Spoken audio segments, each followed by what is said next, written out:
The silver locket arrived 3 days before he did, wrapped in black silk, payment in advance, no questions asked.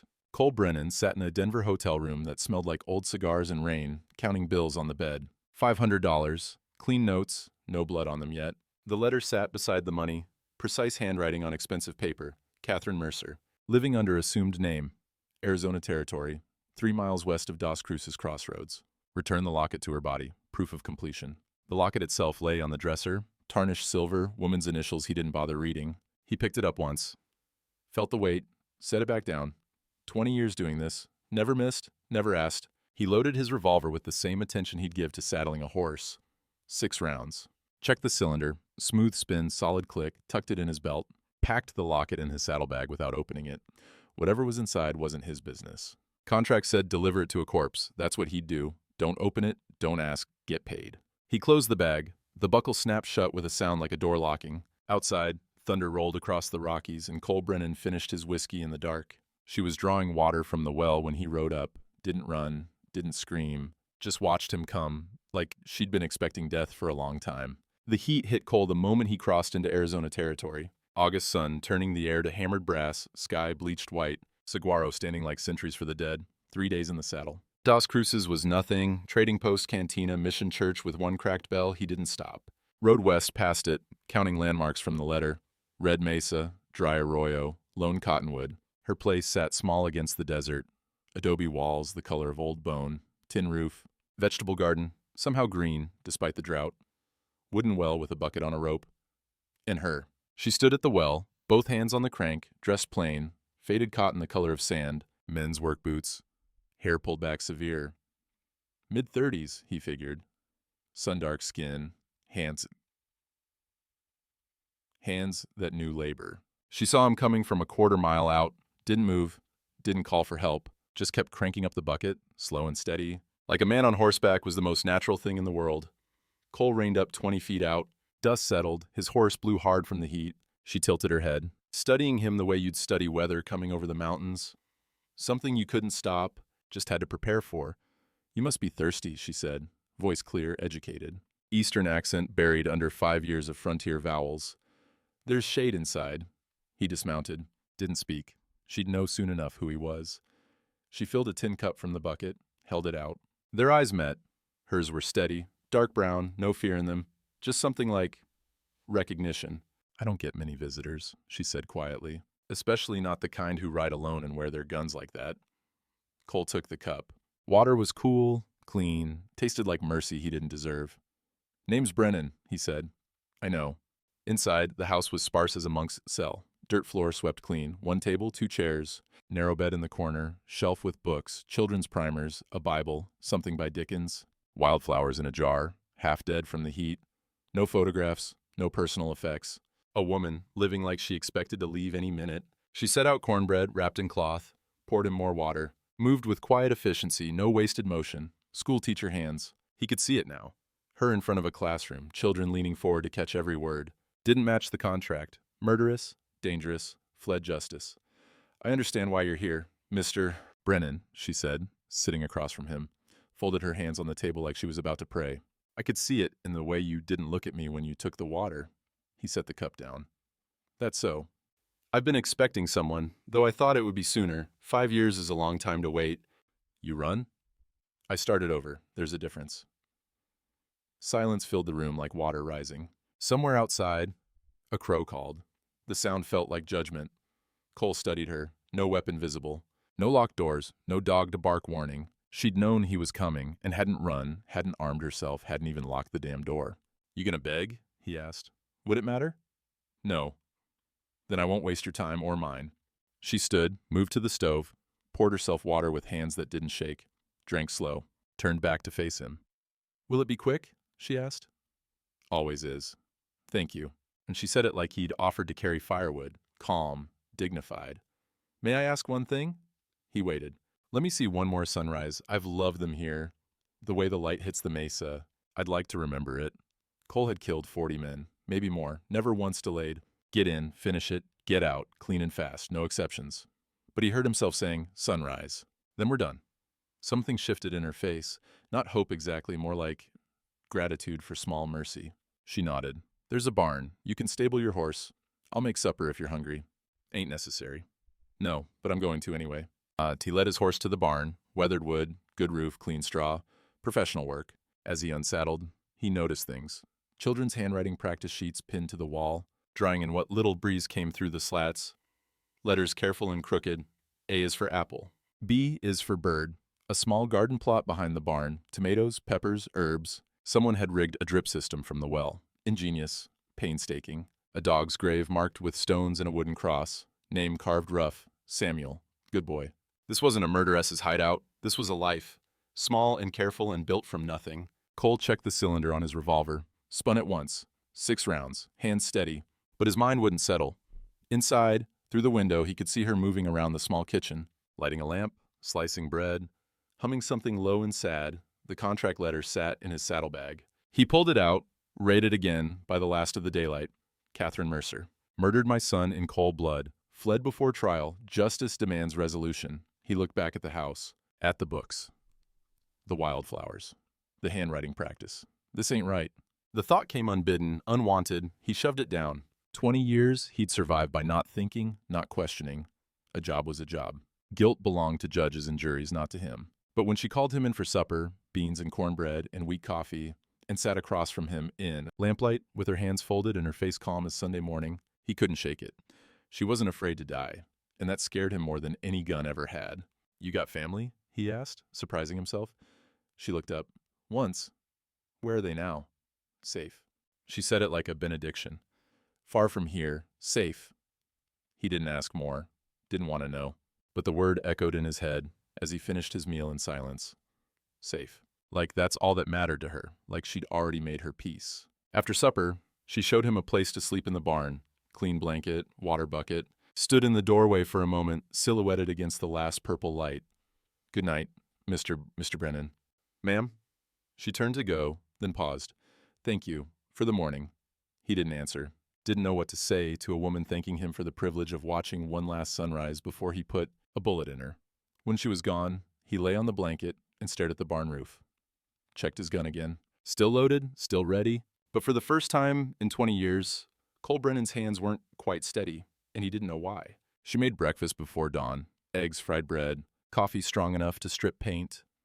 And he realized he hadn't sat at a table with another person in some years. Cole woke to the smell of wood smoke and frying lard. Stars still visible through the barn slats. He'd barely slept, kept seeing her face in lamplight, calm as church. Inside, Catherine moved around the small kitchen with practiced quiet. Cast iron skillet, 3 eggs, bread toasting on the stovetop. She'd set 2 plates, 2 cups. Like this was normal. Like she wasn't feeding the man who'd come to kill her. Morning, she said without turning. Coffee's ready? He sat. The chair creaked under his weight. She poured. Dark, bitter, scalding hot. Perfect. Sleep well? Well enough. They ate in silence. The food was simple. Good. He couldn't remember the last time someone had cooked for him. 5 years? 10. Somewhere between Kansas City and everywhere else. He'd stopped being a person who sat at tables. She noticed him looking at the children's primers on the shelf. I teach reading, she said. At the crossroads, Tuesdays and Thursdays. Some of the children have never held a book before. That why you came west? Part of it. She refilled his cup. You've done this before, haven't you? Ranch work, I mean. I can tell by your hands. He looked down. Scarred knuckles, rope burns, calluses in the right places. Long time ago. What happened? War happened. Then other things. She didn't press. Just nodded like she understood that some doors don't open. B2. Small laughs, shared space. After breakfast, she walked the perimeter of the house, checking shutters. One hung crooked. Windstorm last week had torn it half off. I've been meaning to fix this, she said. Cole stood. Got a hammer? She brought tools. He worked the shutter off, examined the hinge. Needed a new pin, some nails. His hands remembered the work. Measuring, fitting, tapping nails home with 3 solid strikes. Muscle memory from another life. When he'd been someone who built things instead of ending them. Catherine handed him nails one at a time, patient. Their fingers brushed once, brief contact, both pulled back quick. You've done this before, she said, small smile at the corner of her mouth. Had a ranch, Texas, before. Before the war? Before everything. The shutter swung true now, solid. He tested it twice. Thank you, she said quietly. Then, you didn't have to do that. Needed doing. as something passed between them. Not friendship, nothing that soft, but recognition maybe. Two people who knew how to survive in hard country, who understood the value of small repairs, of making things last one more season. Afternoon heat drove them both to shade. Catherine sat on the porch reading, pencil-marking passages. Cole cleaned his rifle in the barn. Methodical work, mind elsewhere. Hoofbeats interrupted the quiet. A rider approached. Older man on a paint horse, Mexican Apache by his look, weathered face, kind eyes. He pulled up, saw Cole, went still. "Catherine," the man said carefully. Never took his eyes off Cole. She stood. "Mateo, this is Mr. Brennan, a guest. He'll be moving on soon." "That's so." Mateo dismounted slow, hands visible. Unloaded supplies from his saddle, flour, coffee, dried beans. "Brought what you asked for." "Thank you." She took the bundles. "How much do I owe you?" "We'll settle later." Still watching Cole. "You need anything else? Anything at all?" "I'm fine, Mateo, truly." After he rode off, Catherine stood quiet for a long moment, then turned to Cole. "He knows what you are," she said. "What you came here to do." "He know what you are?" Her face closed down. "What am I, Mr. Brennan?" "Whatever they say you are." "And what did they say?" He pulled the contract letter from his pocket. Read aloud. "Murdered my son in cold blood. Fled before trial." Catherine sat on the porch steps, folded her hands. "I killed a man. That part is true. And the rest?" "The rest is more complicated than a letter can hold." She looked out at the desert. "I expect you don't care about complicated." "I don't. No, I imagine you wouldn't." The church bell rang in the distance. Soft, mournful marking end of day. 6 slow tolls. The sound carried across the empty land like something sacred, trying to survive. Cole watched her profile in the golden light. She didn't look like a killer. But then again, neither did he. "Why'd you do it?" he asked. She turned, met his eyes. "Because he was beating me to death, and someone I loved stopped him." Before he could respond, she stood, brushed dust from her dress. "I'll make supper. You're welcome to join me. Or not." She went inside. Left him with the fading bell, and a truth that changed nothing about the job, but everything about the woman. Cole checked his cylinder, spun it. 6 rounds, tomorrow at sunrise. That was the deal. But tonight, the truth sat heavy in his gut, and for the first time in 20 years, he wasn't sure if he could pull the trigger. That night, he found her at the cottonwood tree, kneeling in the dirt, and for the first time in 20 years, he didn't know what to say. Cole couldn't sleep. The barn felt too quiet, too close. Every time he shut his eyes, he saw her sitting at that table, hands folded, saying, "Someone I loved," stopped him. "Who?" He sat up, struck a match, pulled the locket from his saddlebag. First time he'd touched it since Denver. The silver was tarnished, warm from being near his body for 3 days of riding. Initials engraved on the front, CM, Catherine Mercer. His thumb found the clasp. Don't open it, don't ask. But the rules felt thin tonight, breakable. He opened it. The hinges were stiff, reluctant. Inside, a photograph, small and faded. A girl, maybe 9 or 10 years old. Dark eyes like Catherine's. Half smile, tentative, like she'd been told to sit still but wanted to run. Beside the photo, pressed flat, a wildflower, desert marigold, still holding color after years. Cole's breath caught. The girl looked like Sarah. Same age, same dark hair, same expression, caught between childhood and something harder. His hands started shaking. He closed the locket fast like it could burn him. Set it down. Picked it up again. Opened it slower this time. Studied the girl's face. This is who she's protecting. The contract letter said nothing about a child. Just return the locket to her body. Proof of completion. Proof that Catherine Mercer was dead. But the locket held a child's face. And Catherine had said, "Someone I loved stopped him. Not I stopped him. Someone else." Cole sat in the dark, the locket open in his palm, and felt the first crack in 20 years of not asking questions. He found her outside, past midnight. She was at the cottonwood tree, the only tree for miles, gnarled and half dead, but still there throwing shade. She knelt in the dirt, not praying exactly, just present. He approached quiet. She didn't startle. "Couldn't sleep either?" she asked. He sat beside her. Desert night cold after the day's furnace heat. Stars so thick they looked like spilled salt. "The girl in the locket," he said. "Yours?" Catherine went very still. "You opened it." "Yeah." Long silence. Wind moved through the cottonwood leaves. Dry whisper, like secrets. "My daughter," she said finally. "Elena. She's 14 now, safe, with my sister in California." "That who you're dying for?" "Yes." Why?" She picked up a handful of dirt, let it sift through her fingers. "Because she deserves a life without guilt. without looking over her shoulder, without carrying what I carry. What do you carry? The truth. She looked at him. That I didn't kill that man, Mr. Brennan. Elena did. She was 12 years old. He was beating me with his fists, and she picked up a fireplace poker and hit him once. Just once. But it was enough. Cole absorbed this. Self-defense. That's what I told the sheriff. But her stepfather, the man who died, his mother had money, hired lawyers. They said I coached Elena to lie, that I struck the blow and blamed a child. The judge was paid off. I saw which way it would go. So you ran. So I confessed, said I killed him, then I ran. Sent Elena to my sister, came here, started over. She smiled without humor. 5 years of teaching children their letters. 5 years of waiting for someone like you. The cottonwood leaves rustled again. Judgment or grace, he couldn't tell. Every debt gets paid, Cole said. That's the only law out here. Catherine turned to him. Some debts can't be paid back, Mr. Brennan, only forward. He frowned. Don't follow. I can't undo what happened. Can't bring that man back, even if I wanted to. But I can keep Elena innocent. Can keep her from carrying the weight I carry. That's paying forward. Cole thought about Sarah. About arriving 3 days too late.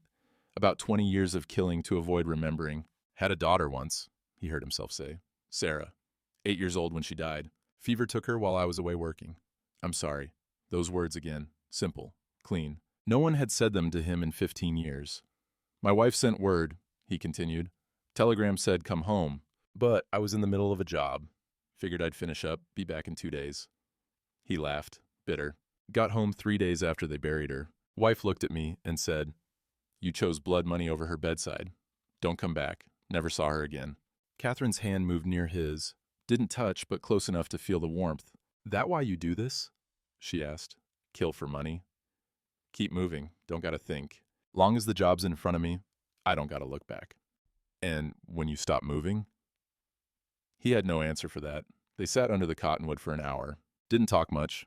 Just breathed the same cold desert air and watched stars wheel overhead. Finally, Catherine said, When you do it tomorrow, at sunrise, will you bury me here, under this tree? Ma'am, I know it's not in the contract, but I'd appreciate it. This tree, I've sat here every evening for 5 years. It feels like home. Cole looked at the tree, half dead but stubborn, surviving where nothing should.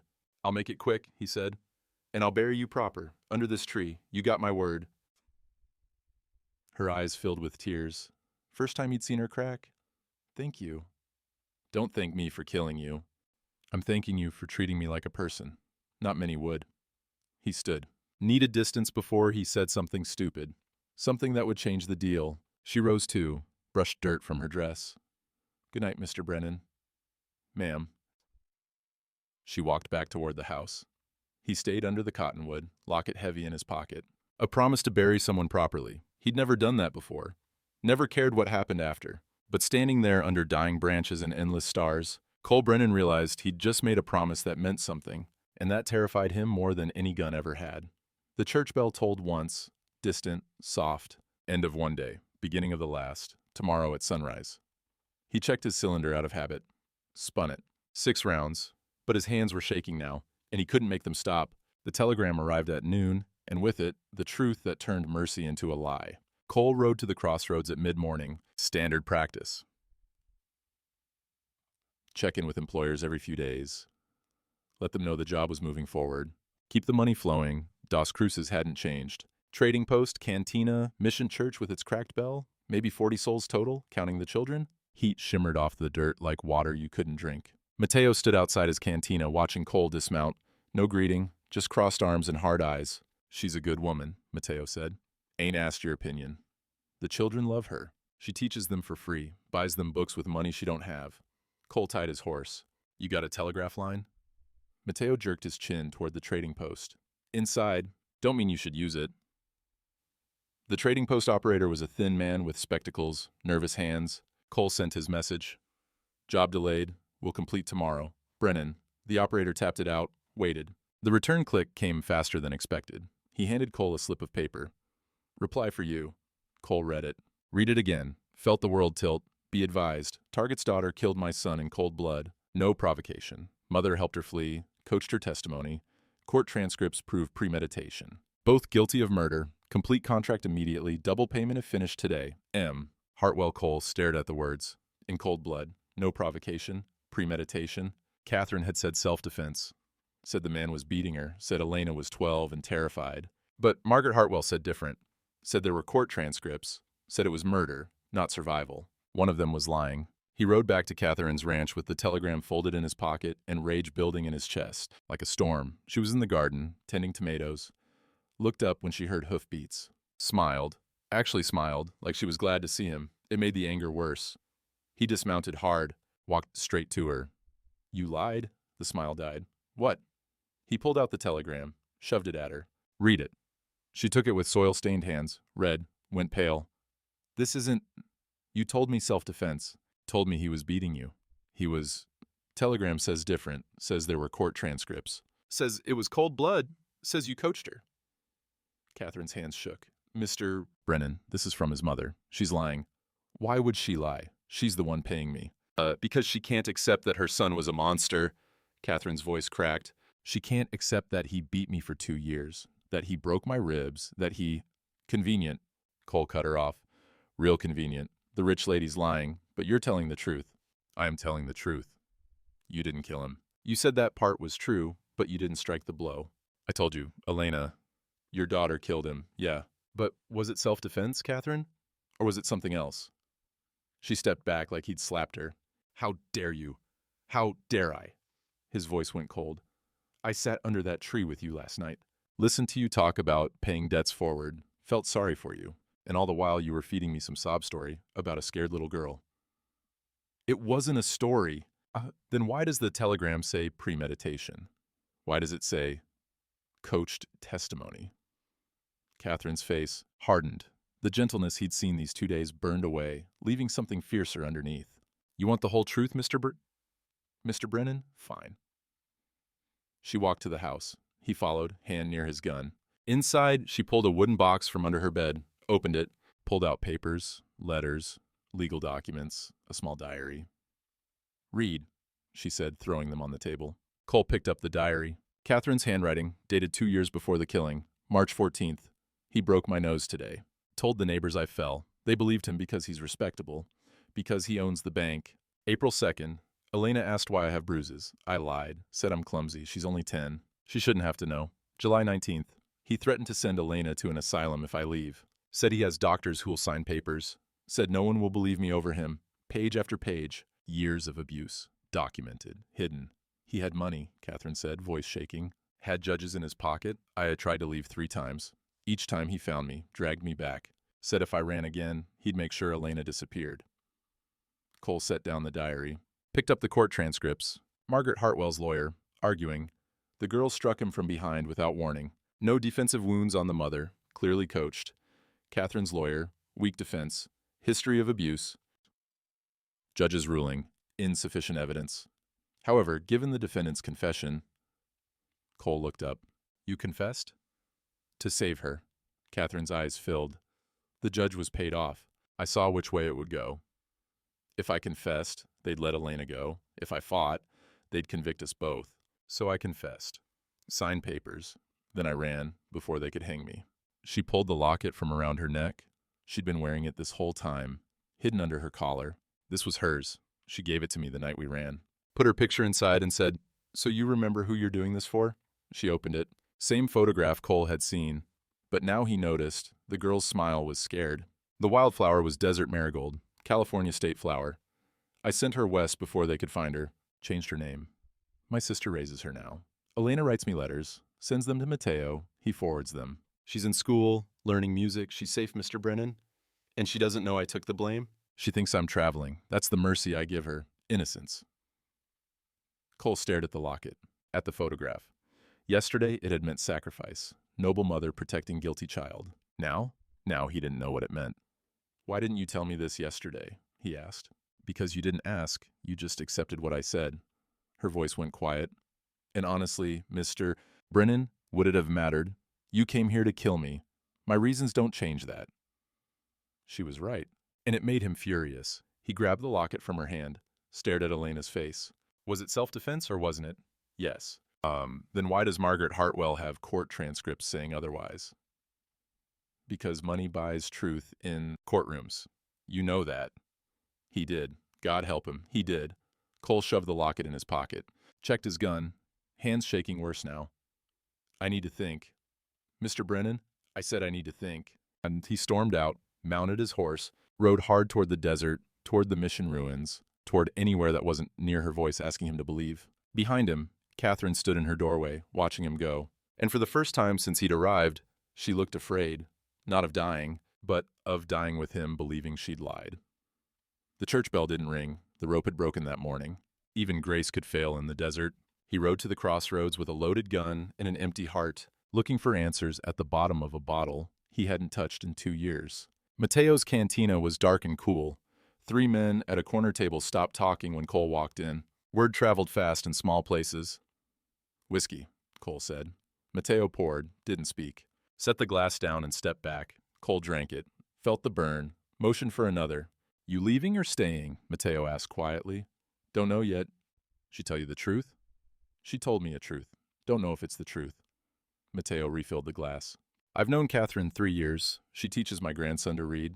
Never asked for money. Never turned a child away. He paused. You know what she did last winter, when the Hernandez boy got sick? She rode 12 miles in the snow to get medicine. Paid for it herself. Boy lived because of her. Don't make her innocent. Don't make her guilty either. Mateo's eyes hardened. Whatever you heard, there's more to it. Always is. Cole stared at the whiskey. His reflection rippled in the amber liquid. Distorted. Unrecognizable. She showed me papers, he said. Diary. Court records. Says the man beat her. Says the girl was defending her mother. You believe it? I don't know what I believe anymore. The 3 men in the corner left. Their silence felt like judgment. Cole drank the second whiskey faster. The world got softer at the edges, but the knot in his chest didn't loosen. Outside, the church bell stayed silent. The broken ropes swung in the wind like a hanging noose.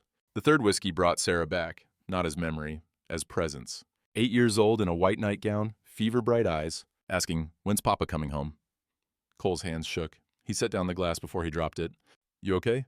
Mateo asked. He wasn't. Hadn't been in 15 years. The memory came whether he wanted it or not.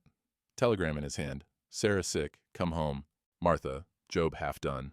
Rancher named Morrison still alive. Contract unfulfilled. 2 more days of work. Maybe 3.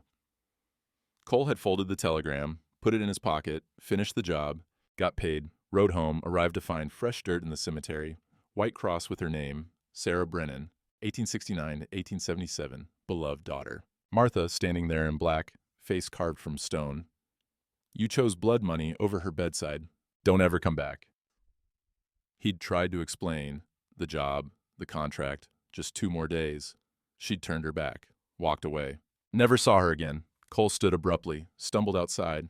The heat slammed into him like a fist. He made it to the side of the cantina before his knees gave out. He knelt in the dirt, and for the first time in 15 years, Cole Brennan wept. Not loud, not dramatic. Just silent shaking, tears cutting tracks through dust on his face, breath coming in gasps he couldn't control. Mateo appeared with a cup of water, didn't say anything. Just sat nearby, present without crowding. Cole wiped his face with shaking hands. I had a daughter. I know, Catherine told me. She died waiting for me. Lo siento, amigo. The words were simple, kind, unbearable. I didn't kill her, Cole whispered. Not with a gun, but I chose blood money over her bedside. That's what my wife said. And she was right. He stared at his hands. Killer's hands. Father's hands. Hands that had held Sarah when she was born and hadn't been there to hold her when she died. 20 years I've been killing, he said. You know why? Not for the money, not really. I kill, because when you're killing, you don't gotta think. Long as there's a job in front of me, I don't have to remember her face. Don't have to hear Martha saying I chose wrong. Mateo said nothing. Sometimes, silence was the only honest response. Cole pulled the locket from his pocket, opened it, stared at Elena's photograph. This girl, he said. She looks like Sarah. Same age in the picture. Same eyes. That why you can't do it? I don't know. He closed the locket. Catherine said something last night. Said some debts can't be paid back, only forward. He laughed, bitter. I can't bring Sarah back. Can't apologize to her. Can't undo choosing that goddamn job over her life. So? So, maybe Catherine's right. Maybe you pay forward. He looked at Mateo. She's trying to save her daughter from guilt, from carrying the weight she carries. That's paying forward. And you? Cole stood, legs unsteady but holding. I couldn't save Sarah. but maybe I don't have to kill Elena's mother. He found Catherine on the porch at dusk. She stood when she saw him, didn't run, never ran. He sat on the steps, couldn't look at her yet. I didn't come back to finish it, he said. She sat beside him, careful, like approaching a wounded animal. The telegram, he continued. Margaret Hartwell's lying, or you are, maybe both. I don't know which. I'm not lying. Maybe not, but I can't know for sure. That's the thing. I'll never know for sure. He turned to her. But I realized something today. Don't matter if you lied or not. Not really. What matters? That I've been lying to myself for 20 years. The words came hard. I told myself I killed for money, that it was just work, just surviving, but that ain't true. He pulled out the locket, held it so she could see. I had a daughter, Sarah. She got sick, and I was away on a job. My wife sent word, come home. But I chose to finish the job first. Chose blood money over her deathbed. By the time I got home, she was already buried. Catherine's hand moved near his, not touching, close enough to feel. I didn't kill her, Cole whispered. Not with my hands, but I chose killing over love, and that's been eating me alive ever since. So I kept killing, kept moving, because if I stopped, I'd have to face what I'd done. And now? Now I can't stop seeing her face, can't stop remembering. He looked at Catherine. You're doing what I should have done. Choosing love over everything else. Protecting someone even if it costs your life. Tears ran down Catherine's cheeks. Brennan, memory's the first step back, he said, echoing her words from the night before. That's what you told me. I didn't understand then, but I do now. She placed her hand over his. First real touch, warm, human. I'm not doing it, he said. It's the contract, I'm done. They'll send someone else. Let them, but it won't be me. In the distance, someone had repaired the church bell rope. It rang once, soft, tentative, like forgiveness learning to speak again. They sat together as the sun died, and the desert went purple with dusk. Two people who'd lost everything learning what it meant to choose life over death. Even when life was harder, even when it hurt, he rode into the desert with a loaded gun and no particular plan, except maybe to see if a man like him still knew how to pray. Morning. Catherine was at the well when he came out of the barn. Need to think, he said. I'll be back by sundown. She nodded, didn't ask where, didn't try to stop him, just said, I'll be here. Those 3 words felt like an anchor, like trust he didn't deserve. He rode west, away from the crossroads, away from civilization's last threadbare edges. The desert opened up, saguaro standing like witnesses, red rock formations carved by wind and time, heat already building toward another furnace day. 2 hours in, he found the mission ruins. Spanish colonial, 100 years abandoned. Adobe walls crumbling back to dirt, bell tower collapsed, wooden cross still standing somehow, leaning hard but refusing to fall. Cole dismounted. His horse blew hard, grateful for the shade. Inside the roofless nave, dust swirled in columns of light. Pews long gone, rotted to nothing. Altar still there, stone, enduring, covered in bird droppings and desert sand. He sat on the altar steps, pulled out the locket, opened it. Elena's face looked back at him, dark eyes, desert marigold pressed flat. Could be Sarah, could be any kid. For the first time in 20 years, Cole Brennan let himself think about the people he'd killed. Not as targets, not as contracts, as people. How many? He started counting. Morrison in Kansas. The Thompson brothers in New Mexico. A cattle rustler in Wyoming, whose name he'd never learned. A sheriff in Colorado, that one still sat heavy. The banker in Texas. The rancher's son in Arizona, before this job. On and on. Names and faces. Some he remembered clearly. Some were just ghosts, fragments, the way they'd looked when they realized he'd come for them. 30, 40, more. Probably more. He'd lost count somewhere around Dodge City 10 years back. Never asked their names. Never looked at their faces after. Just collected payment and rode. Now he couldn't stop seeing them. Every single one had someone who loved them. Mothers, wives, children. Someone who waited for them to come home and got a body instead. He was Catherine's nightmare. Repeated 40 times over. The thought made him sick.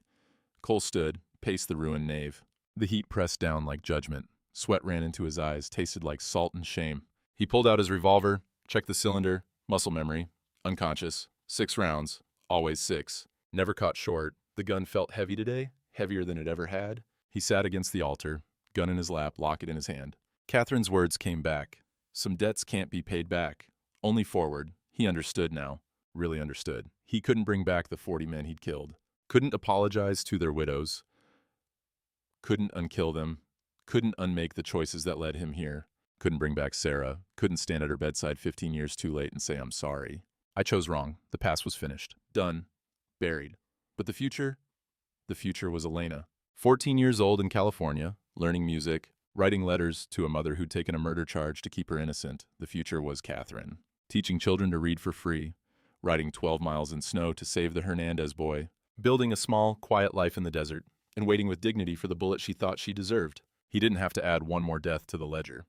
Cole looked up at the sky through the missing roof. Blue and endless and merciless. Tried to pray, hadn't in 20 years, didn't know if he remembered how. Words wouldn't come. His throat closed up. Prayers required believing you deserve to be heard. And he didn't. Wasn't sure he ever would, again. But he tried anyway. Started with, God, nothing after that.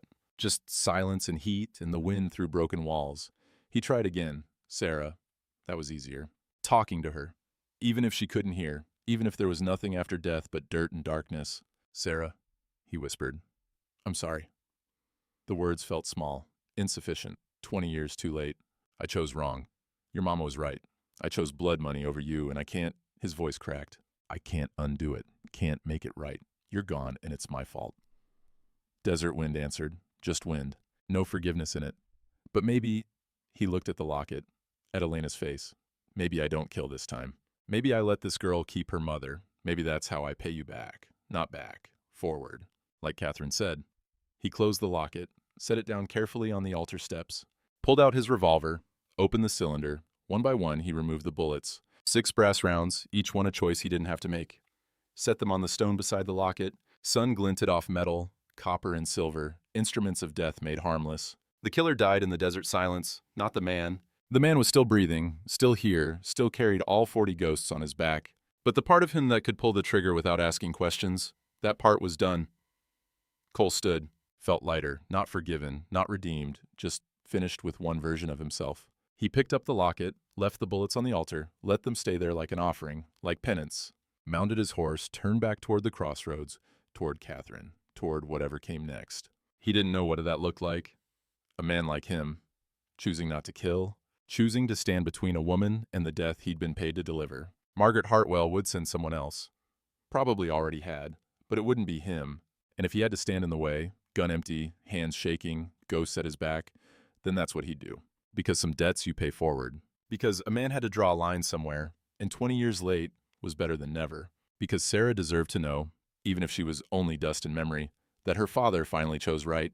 The desert spread out before him, endless, unforgiving, beautiful in its brutal honesty. Cole Brennan rode into it with an empty gun and a full heart, and for the first time in 2 decades, he felt like a human being instead of a weapon. Margaret Hartwell arrived with 3 hired men and a court order, and Cole Brennan stood between her and the woman he'd been paid to kill. Cole rode back at dusk. Catherine was on the porch, mending a shirt by lamplight. She set down the needle when she heard hooves. He dismounted, slow, stood there for a moment, trying to find words. I ain't doing it, he said finally. She went very still. What? The contract. I'm done.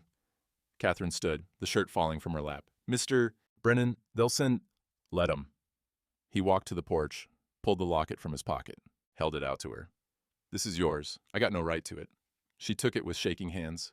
I don't understand. I can't bring back the people I killed. Can't undo 20 years of choosing wrong, but I can refuse to add you to the list. He met her eyes. Some debts you pay forward. You taught me that.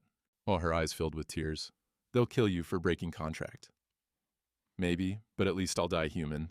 She started to speak, stopped, looked past him toward the horizon. Mr. Brennan, she said quietly, I think it's too late for that. He turned, dust cloud rising in the distance. 4 riders, coming fast. Cole's hand went to his gun, found the empty cylinder. He'd left the bullets on the mission altar, hadn't reloaded, Catherine saw. You're not armed. No, ma'am. Then run, please, while you still can. He shook his head. Done running. Been running 20 years, time I stood still. And the riders came clear. 3 men with rifles, hard-faced and professional. And 1 woman, elegant even in traveling clothes, riding side saddle with perfect posture. Margaret Hartwell. They reined up in Catherine's yard. The 3 hired men spread out, rifles ready but not aimed, professional, waiting for orders. Margaret dismounted with practiced grace. She was older than Cole expected. Late 50s, gray hair swept up beneath a black hat, mourning clothes despite the heat, wealthy widow's armor. Her eyes found Cole first. Mr. Brennan, I trust the matter is concluded? It is, he said. I'm not doing it. Her face didn't change. I beg your pardon? I said, I'm not doing it. Keep your money. Hire someone else. But it won't be me. One of the hired men shifted. Margaret raised a gloved hand. Stay. We had a contract, she said. Voice like ice, like money, like power accustomed to getting its way. Contract's broken. I paid you $500. Send me a bill. Margaret's composure cracked. Just a hairline fracture, barely visible. Do you know who I am? What I can do to you? Don't much care. She turned to Catherine, standing on the porch. Their eyes met. Two women divided by everything except grief. You killed my son, Margaret said. Catherine stepped down, walked closer. No, ma'am. Your son beat me nearly to death for 2 years. My daughter stopped him. She was 12 years old and terrified. Lies. I have the hospital records. The diary I kept. The photographs of bruises I hid under long sleeves. Courts said otherwise. Courts you paid for. Catherine's voice stayed steady, dignified. Your son was a monster, Mrs. Hartwell. I'm sorry for your loss, truly. But he killed himself the day he raised his fist to me. Margaret's hand trembled. She steadied it. You poisoned him against me, made him into something he wasn't. I loved him once, Catherine interrupted. When we married, I thought he was kind, good. Then the drinking started, then the fists, then worse. She paused. You never saw that side of him. Mothers don't. But it doesn't make it less true. Cole stepped between them, unarmed, hands visible, empty. Mrs. Hartwell, he said, before you do something can't be undone, look at this. He pulled the locket from his pocket, held it out. You sent this with payment, said return it to her body. But you ever open it? You know what's inside? Margaret took the locket, hands shaking now, posure breaking. Open it, Cole said. She did. Saw you. Saw Elena's face, young, innocent, the pressed wildflower beside the photograph. That's the child you wanted dead, Cole said quietly. 12 when it happened. 14 now, living in California, learning music, writing letters to her mother. You still want her blood? Margaret stared at the photograph. Something in her face collapsed, the iron, the rage, the certainty that had carried her across half a country, hunting vengeance. She looks like... Margaret's voice broke. She has his eyes. She's your granddaughter, Catherine said softly. The words landed like bullets. Margaret looked up. What? Your son married me when she was 3, adopted her legally. She carries his name. She's all that's left of him, Mrs. Hartwell. And I'd die before I let you hurt her. Hoofbeats interrupted. Mateo appeared from the crossroads, unarmed but present. Behind him, 2 more men from the settlement, then 3 more. Silent solidarity, frontier justice, witnessing itself. The hired guns looked at each other. This wasn't what they'd signed for, killing mothers in front of children's photographs while a whole community watched. Margaret closed the locket, held it for a long moment. When she looked up, tears cut tracks through her powder. I buried my only child 3 months ago, she said. Stood at his grave and swore I'd see justice done. Hired lawyers, hired investigators, hired you, Mr. Brennan. Spent everything I had hunting this woman. She looked at Catherine. And now you tell me I have a granddaughter? Yes, ma'am. Does she know about me? No, I never told her. Didn't think you'd want. I want, Margaret whispered. God help me, I want. She held out the locket to Catherine. Their fingers touched as the silver changed hands. Keep it, Margaret said. Give it to her when she's older. When she asks about him, tell her. Her voice failed. Start it again. Tell her he wasn't all bad, that he loved books, that he played piano. Tell her the good parts. Before the darkness took him, Catherine finished gently. I will. Margaret turned to her hired men. We're leaving. Ma'am? One asked. The contract is finished. She looked at Cole.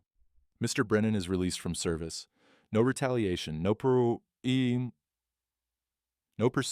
Do you understand? They nodded. Margaret mounted her horse. Looked down at Catherine one last time. I'm sorry, Catherine said, for your loss, for all of it. Margaret's face twisted with grief. I'm sorry, too, for what he did to you, for sending... She glanced at Cole. For this. She pulled the reins, started to turn away, stopped. What's her name, my granddaughter? Elena. Elena, Margaret repeated, tasted the word. If she ever wants to know her grandmother, I'll be in Denver, the Hartwell estate. Tell her I'd like that. Very much. She rode away. The hired men followed. Dust swallowed them slowly. In the distance, the church bell rang. Someone had finished the repairs. One clear toll, then another, slow and sacred. like forgiveness learning to speak in complete sentences. Cole stood in Catherine's yard, unarmed and alive. She came to stand beside him. "Thank you," she said. "Don't thank me. You did this. Your truth, your courage. We did it." She smiled. First real smile he'd seen from her. Together. Mateo and the others drifted away quietly, tasks accomplished. Witnesses no longer needed. Catherine looked at the locket in her palm. "I should write Elena. Tell her about her grandmother." "Yeah, you should." She turned to him. "What will you do now?" Cole looked at the horizon, at the desert and the mountains beyond, at all that empty space where a man could get lost or found, depending on which way he rode. "Don't know yet," he said. "Never not had a contract before. Never chose the other thing." "The other thing?" "Living." He smiled slightly. "Might take some getting used to." "You're welcome to stay until you figure it out." He met her eyes, saw the offer for what it was, not romance, not salvation, just companionship. Two people who'd lost everything learning what came next. "Might take you up on that," he said, "for a spell." The sun touched the horizon. Desert lit up gold and red and purple. Beautiful and brutal and honest. Cole Brennan stood still long enough to watch it, and somewhere he hoped Sarah was watching too. 3 days later, it rained for the first time in 4 months, and Cole Brennan learned what it felt like to stay. Morning after the confrontation, Cole packed his saddlebags slow, checking straps he'd already checked twice. Catherine came out with coffee and cornbread wrapped in cloth. "For the road," she said. He took them, set them on the porch rail, didn't mount up yet. "Where will you go?" she asked. "Don't know. Somewhere they ain't heard of me. Montana, maybe, or up toward Oregon. Heard they need ranch hands." She nodded. The locket hung around her neck now, visible, no longer hidden. Cole reached into his vest, pulled out an envelope. "For Elena, the money from the contract? Her schooling, or whatever she needs." Catherine's eyes widened. "Mr. Brennan, I can't—" "Sure you can." "I got no use for it." He pressed it into her hands. "Blood money. Time it did something clean." She opened the envelope. $500 in clean bills. "This is too much." "Ain't nearly enough. But it's what I got." She looked at the money, at him, back at the money. "Why?" "Because some debts you pay forward, not back." He smiled slightly. "A wise woman told me that," and Catherine's eyes filled. She closed the envelope carefully. "She'll write you. When I tell her what you did, she'll want to thank you." "Don't need thanks." "I know, but you'll get them anyway." She opened the locket one more time, showed him Elena's face in the photograph, the same image, but it meant something different now. Not evidence, not contract, just a girl who got to keep her mother. "She writes every week," Catherine said. "Tells me about her music lessons, her friends, the books she's reading." She smiled. "Last letter, she said she wants to be a teacher, like her mother." She know what you did for her?" "Someday I'll tell her, when she's old enough to understand." Catherine closed the locket gently. "Thank you, Mr. Brennan, for giving me the chance to tell her."